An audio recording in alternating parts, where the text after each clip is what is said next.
시작하겠습니다.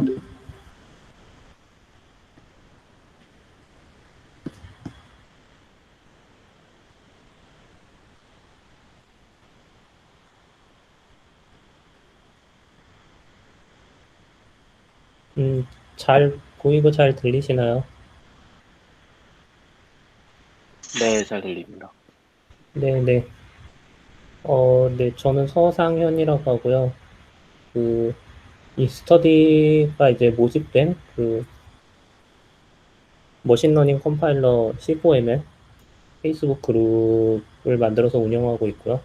지금은 카카오 챗봇 플랫폼에서 서버 개발자로 일하고 있습니다.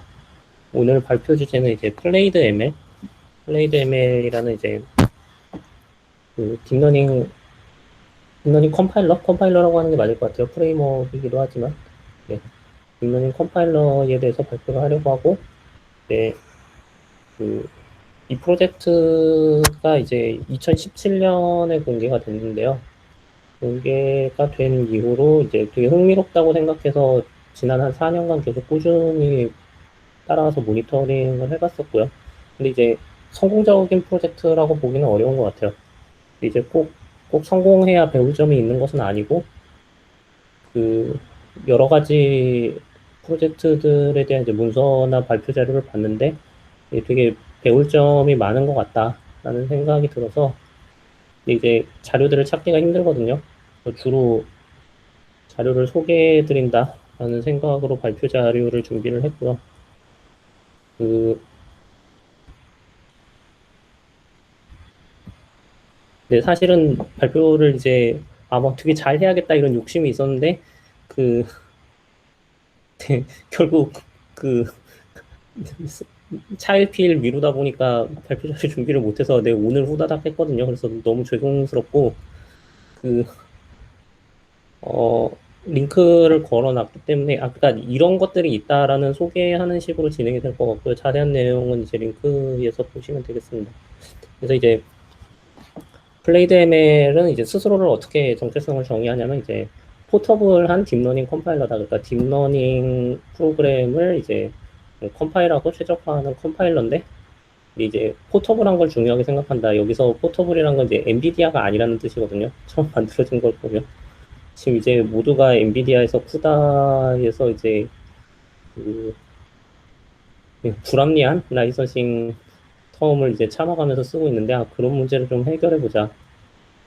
하고 나온 것인데 이제 뭐 어떻게 됐는지 이제 살펴보도록 합시다.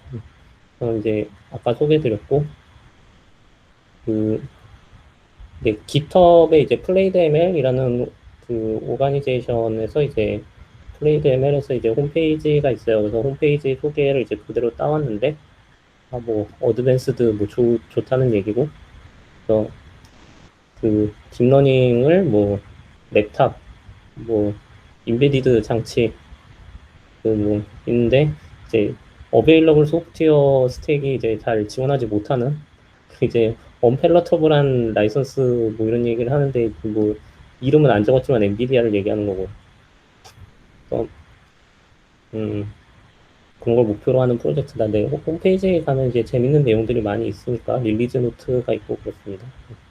살펴보시면 좋을 것 같고 그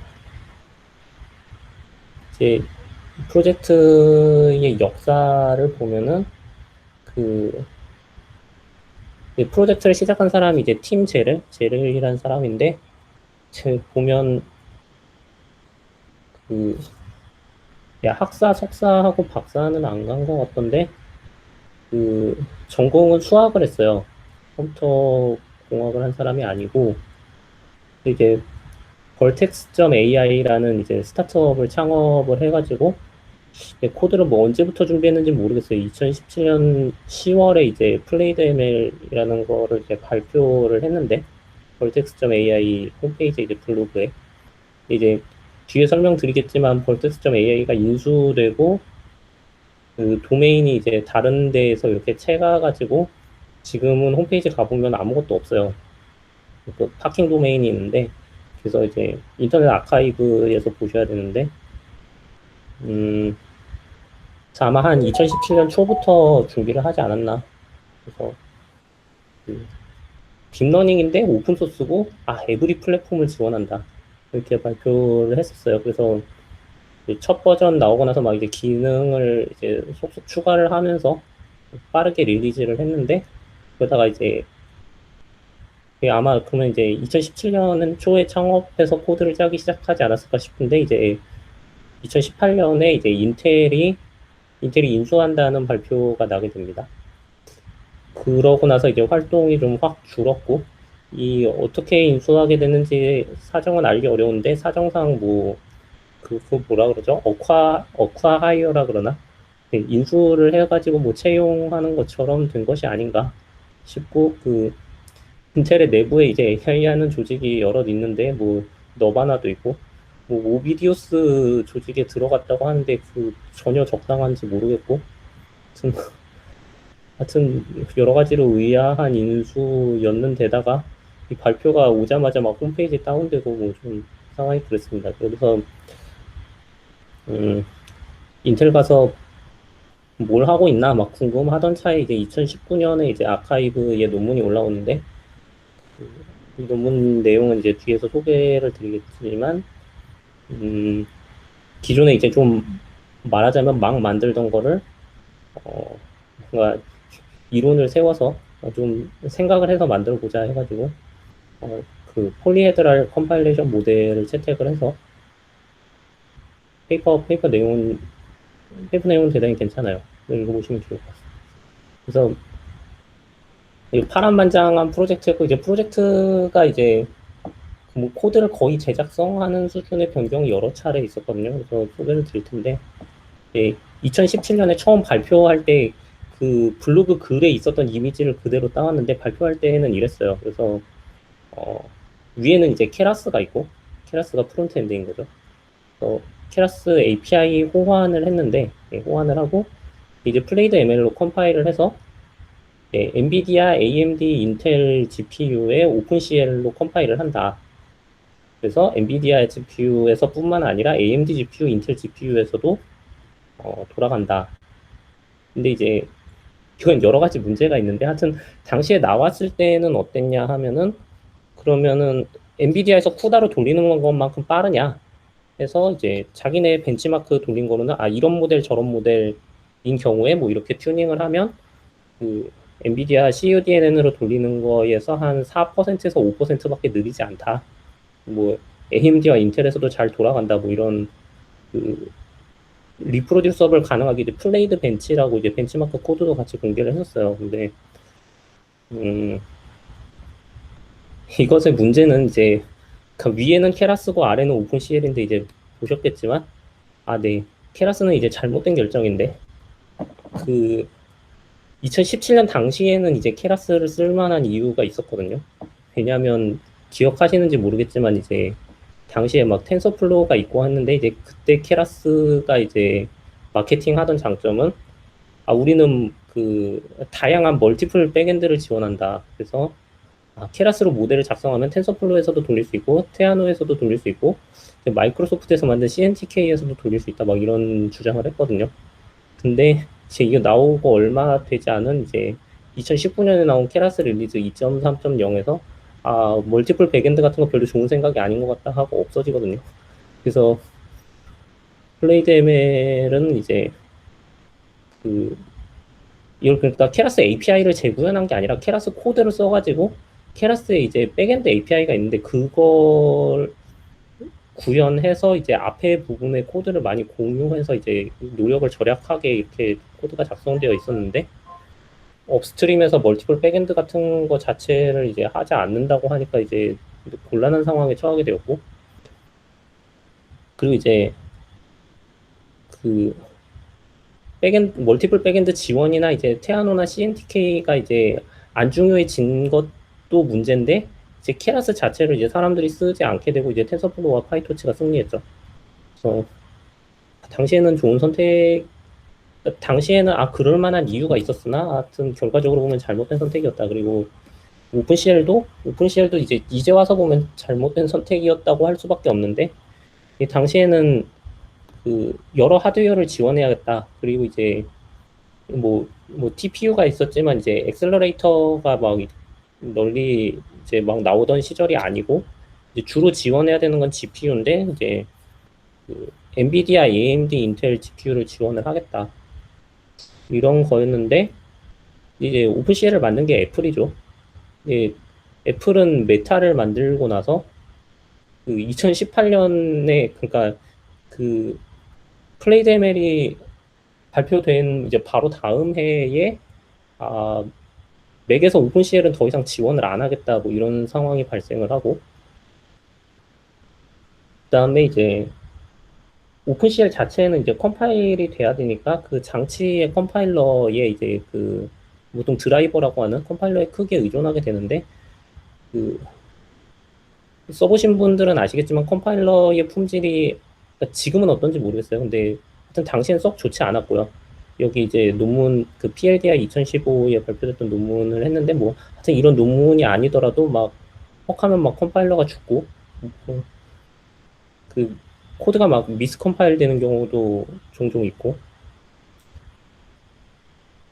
그 다음에 이제 그 오픈CL 코드를 하나를 생성하면 되느냐가 아니고 이제 같은 코드가 장치마다 대단히 이제 성능이 다르기 때문에 사실 장치마다 이제 코드를 따로 생성해야 되고 그래서 이제 포터블은 한데 성능이 포터블하지는 않다. 여기도 이제 논문 제목 검색해 보시면 나와요. 했는데 뭐 꼭 이 논문이 아니더라도 뭐 그런 지적이 많이 있었고 여기는 안 썼지만 이제 오픈CL 버전 문제가 있는데 그 엔비디아가 쿠다에 집중하면서 오픈CL 2.0이 남았는데 이제 2.0은 지원을 하지 않고 있거든요. 그래서 그 지금 플레이드 ML은 지금도 오픈CL 백엔드가 있는데 지금도 그 생성하는 오픈CL 버전이 1.2예요. 그래서 오픈CL의 새로운 기능은 전혀 사용을 하지 못하고 왜냐면 엔비디아를 지원하는 게 훨씬 더 중요하니까.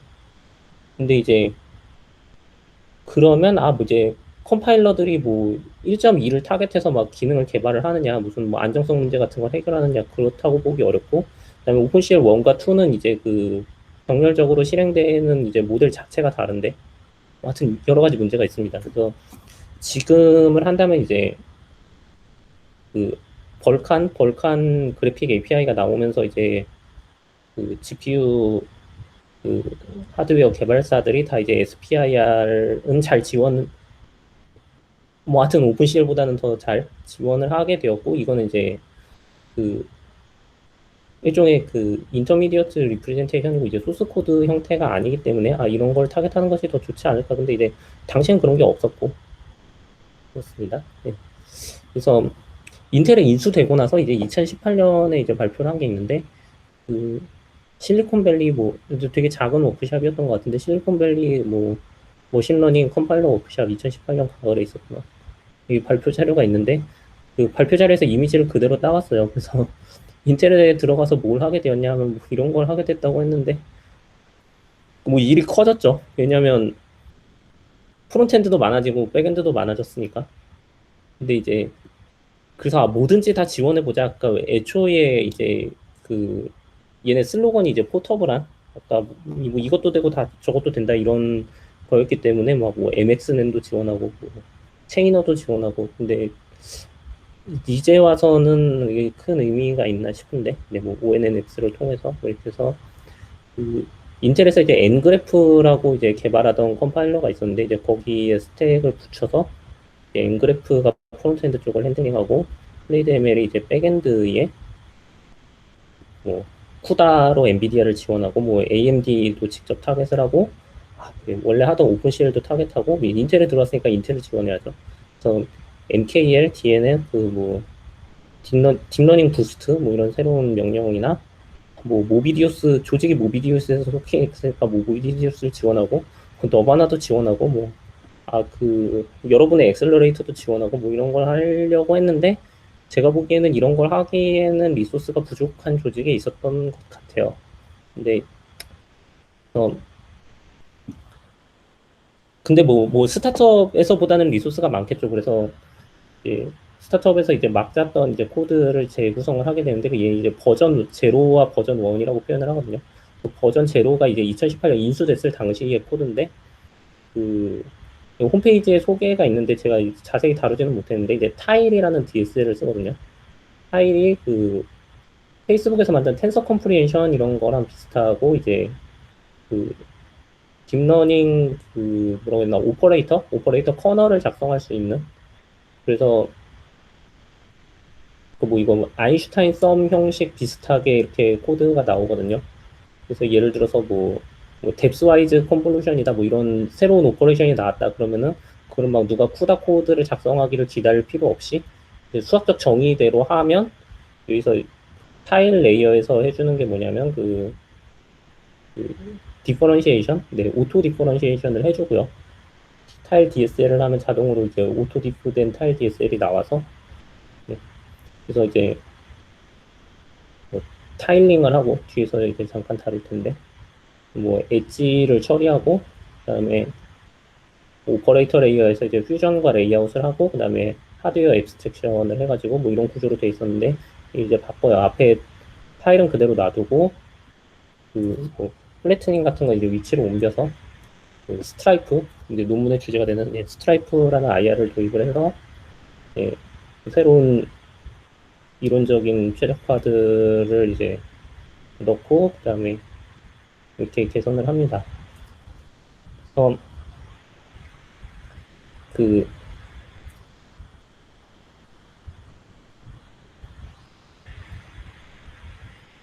그래서 2019년에 이제 스트라이프 논문을 발표했는데 이제 그 논문 발표한 거에서 이제 그림을 하나 따왔는데 이제 이렇게 가로 세로로 뭔가 2D로 이제 계산을 해야 되는 게 있을 때 이거를 이제 타일링을 해서 타일링을 한다는 거는 이제 그 해당 위치에 해당하는 이제 아웃풋을 내기 위해서 이제 필요한 인풋이 있는데 인풋이 이제 딱 거기만 필요한 게 아니라 이제 주변들이 필요하게 되죠. 주변을 읽어서 하는데 뭐 그렇게 하려면 이제 그 이게 메모리가 충분해야 되니까 뭐 이렇게 타일링할 수도 있고 이렇게 타일링할 수도 있고 이렇게 A, B, C, D 방법이 가능한 거죠. 근데 이제 C는 여기서 이제 그 디바이스가 뭘 할 수 있는지를 이제 설정 파일로 받게 되는데 컨피그레이션에서 이제 메모리가 충분치 않다.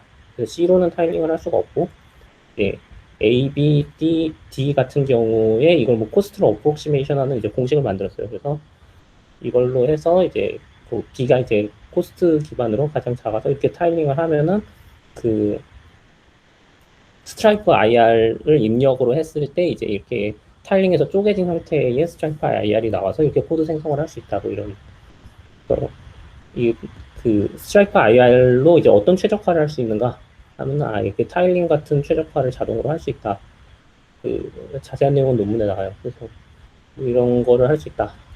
라고 했고 이제 2020년에는 이제 그 컴파일러 포 머신러닝 오프샵에서 이제 이거는 말하자면 그 타일로 쪼갠 건데 이제 각 타일 안에서 계산을 할 때 이제 항상 바운더리 문제가 있게 되는데 그, 그 패러럴한 이제 for 루프로 있는데 이게 그 끝에 있을 때에 따라서 막 if문으로 체크를 하게 된단 말이에요. 근데 그 대부분 여기 내부에서는 if문으로 체크할 필요가 없으니까 그 포문을 분할해서 이제 패스트 패스에서는 if로 체크를 하나도 안 하게 하고 뭐 이렇게 하면 좋지 않을까 해서 예를 들어서 위와 같은 이제 처리를 해야 되는 게 있다면 그걸 이렇게 그 세로로 2번, 가로로 2번 잘라가지고 이제 9개의 블럭으로 나눠서 이제 가운데 블럭에서는 전혀 이제 체크가 일어나지 않게 한다.